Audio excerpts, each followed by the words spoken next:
Iran ஹெர்மானில் அடுத்தடுத்து நிகழ்ந்த இரட்டை குண்டு வெடிப்பில் 103 பேர் பலியாகினர். இந்த குண்டுவெடிப்புகளில் படுகாயமடைந்த 173 பேர் மீட்கப்பட்டு மருத்துவமனைகளில் அனுமதிக்கப்பட்டுள்ளனர்.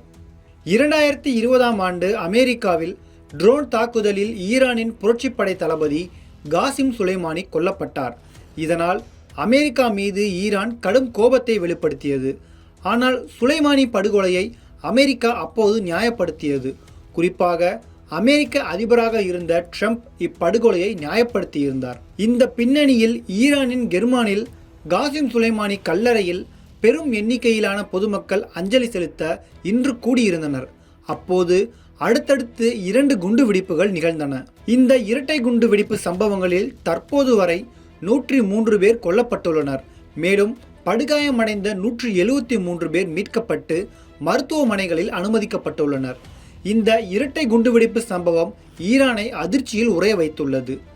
100க்கும் மேற்பட்டோர் படுகாயமடைந்துள்ளதால் பலி எண்ணிக்கை அதிகரிக்கக்கூடும் என அஞ்சப்படுகிறது.